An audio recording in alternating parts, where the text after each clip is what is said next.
नमस्कार दर्शक बंधु आज हूँ अगस्ट मास 18 तारिख सोमवार आसतु आज सकाळ केतेक गुरुत्वपूर्ण खबर उपर नजर पकेइबा। संपूर्ण खबरटी को जानिया पई भिडियोटी को शेष पर्यंत देखंतु एवं भिडियो गोटे लाइक करी कमेंट रे जय जगन्नाथ निश्चित लिखिबे। तेबे प्रथम खबर सुस्थ अछंती नवीन खूब शीघ्र हेबो डिस्चार्ज। सुस्थ अछंती पूर्वतन मुख्यमंत्री तथा विरोधी दल नेता नवीन पट्टनायक। गतकाली असुस्थता कारण घरोई मेडिकल ले भर्ती होइतिबा नवीन पट्टनायक स्वास्थ्य अवस्था भल रहिछि।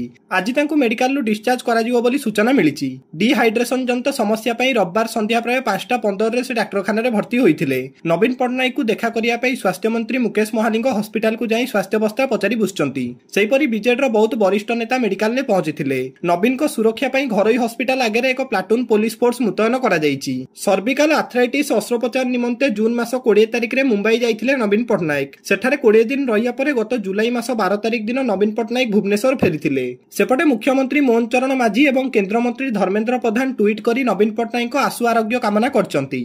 तेबे परवर्ती खबर पूर्व केंद्रीय बंगोपसागर रे सक्रिय लघुचाप। पुणी एक लघुचाप पश्चिम केंद्रीय बंगोपसागर रे सृष्टि होईछि एक लघुचाप। एहा पश्चिम एवं उत्तर पश्चिम दिगरे गति करी आगामी 24 घंटा रे अवपातर रूप नेबो। प्रभाव रे 3टी जिल्ला रे प्रबल वर्षा नै आकलन करिछि आंचलिक पाणीपाग केंद्र। विशेष करी आसंता काली कोरापुट मालकानगिरी एवं नवरंगपुर जिल्ला को रेड अलर्ट जारी करिछि आंचलिक पाणीपाग केंद्र। पश्चिम केंद्रीय बंगोपसागर रे सृष्टि होईछि एक लघुचाप। प्रभाव रे कोरापुट मालकानगिरी जिल्ला रे वर्षा लागि रहिछि। 24टी जिल्ला रे प्रबल वर्षा नै येलो अलर्ट जारी करिछि आंचलिक केंद्र। आसंता काली 3टी जिला जेपरिक कोरापुट मालकानगिरी एवं नवरंगपुर को रेड अलर्ट जारी करिछि आंचलिक पाणीपाग केंद्र। एही 3टी जिला रे प्रबल अति प्रबल वर्षा हेबा नै पूर्वानुमान करा जाईछि। राज्यर अन्य सब जिला रे प्रबल वर्षा हेबा नै पूर्वानुमान करिछि आंचलिक पाणीपाग केंद्र।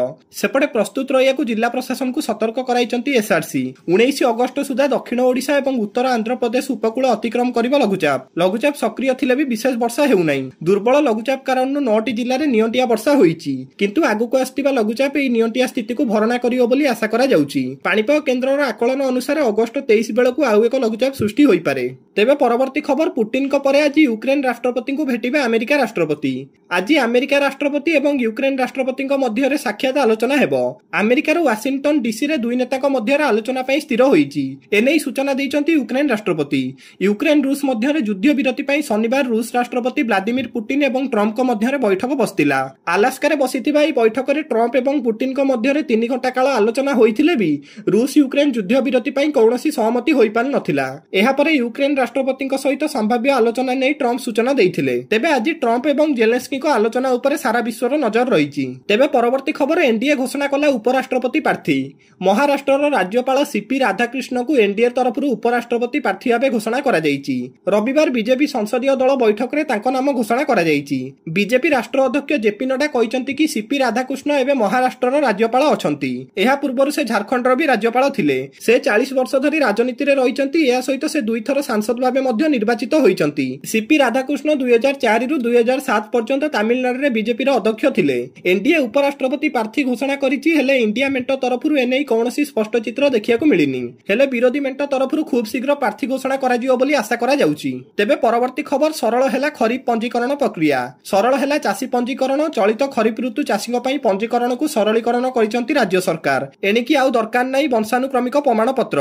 राजस्व निरीक्षक ठारू रिपोर्ट आनियाकु पड़िबो नाही। निजस्व घोषणानामा पत्र बा सेल्फ डिक्लेरेशन फॉर्म देई चासी माने पंजीकरण करि परिबे। राज्य जोगाण विभाग पक्षरु ए संपर्क रे विधिवत विज्ञप्ति प्रकाश पाइछि। सबु जिल्लापालंकु चिठी लिखिसंती सरकार को अतिरिक्त सचिव। चलित वर्ष जमीर उत्तराधिकारी भाबे वंशानुक्रमिक प्रमाण पत्र बाध्यतामूलक करा जाइथिला।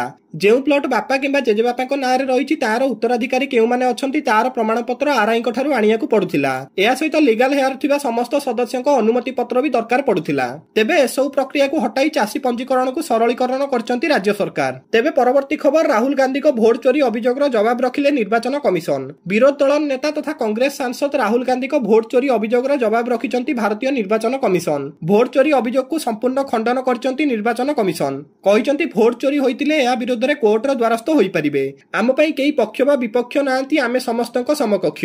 एहा सहित निर्वाचन कमिशन मतदाताक सपक्ष रे कहिचन जे निर्वाचन कमिशन निर्भीक भाबे कौनसी भेदभाव न रखी गरीब धनी वृद्ध महिला एवं युववर्ग एवं सबु धर्मर मतदाताक सहित सबुबेले रहिछि। भारतीय संविधान अनुसार 18 वर्ष बयस रे जने नागरिक भोट देबार अधिकार पाइथाए। आईन अनुसार प्रति राजनैतिक दलर जन्म निर्वाचन कमिशन रे पंजीकृत होइथाए। ताहेले निर्वाचन आयोग समान राजनैतिक दल मध्य रे मतभेद करि परिबो बोली प्रश्न करिसंती କହିଛନ୍ତି ନିର୍ବାଚନ କମିଶନ। ତେବେ ପରବର୍ତ୍ତୀ ଖବର ବଳଙ୍ଗା ପୀଡ଼ିତାଙ୍କ ବୟାନ ରେକର୍ଡ ଭିଡିଓ ଭାଇରାଲ ଘଟଣା।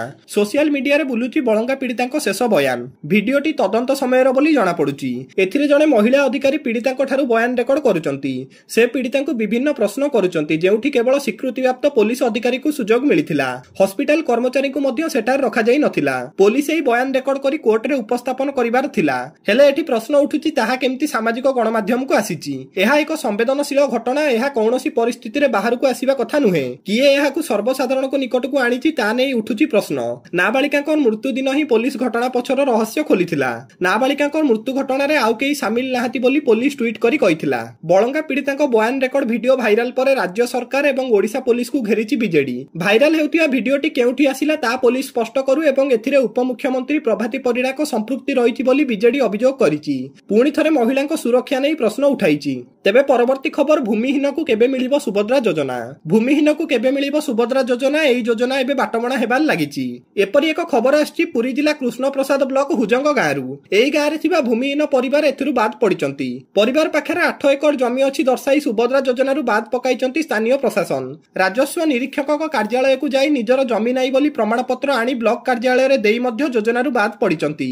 ଏମାନେ ଦିନ ମଜୁରିଆ ଭାବରେ କାମ କରୁଛନ୍ତି, ମୂଲ ଲାଗି ପରିବାର ଚଳାଉଛନ୍ତି। ହେଲେ ସୁଭଦ୍ରା ଯୋଜନାରୁ ବାଦ ପଡ଼ିବାରୁ ସେମାନେ ଆଣିଛନ୍ତି ଅଭିଯୋଗ। ସେହି ଗାଁର 8ଟି ପରିବାର ସରକାରଙ୍କ ଯୋଜନା ସୁଭଦ୍ରା ଯୋଜନାରେ ଯୋଡ଼ି ହେବା ପାଇଁ ସରକାରଙ୍କ ନିକଟରେ ନିବେଦନ କରିଛନ୍ତି। ତେବେ ଶେଷ ଖବର, କିସ୍ତିୱାଡ଼ା ପରେ କାଠୁଆରେ ଫାଟିଲା ବାଦଲ।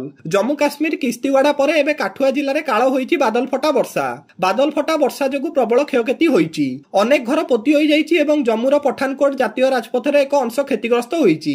ଜମ୍ମୁ ଏବଂ କାଶ୍ମୀରର କଠୁଆ ଜିଲ୍ଲାର ଏକ ଦୁର୍ଗମ ଗାଁରେ ବାଦଲ ଫଟା ବର୍ଷାରେ 4 ଜଣଙ୍କର ମୃତ୍ୟୁ ହୋଇଥିବା ବେଳେ ଏହି ଘଟଣାରେ 6 ଜଣ ଆହତ ହୋଇଥିବା ରବିବାର ଦିନ ଅଧିକାରୀମାନେ ସୂଚନା ଦେଇଛନ୍ତି। ଦର୍ଶକ ବନ୍ଧୁ, ପ୍ରତିଦିନ ଗୁରୁତ୍ୱପୂର୍ଣ୍ଣ ଖବର ଜାଣିବା ପାଇଁ ଆମ ଚ୍ୟାନେଲକୁ ନିଶ୍ଚିତ ସବସ୍କ୍ରାଇବ କରନ୍ତୁ। ଜୟ ଜଗନ୍ନାଥ, ଧନ୍ୟବାଦ।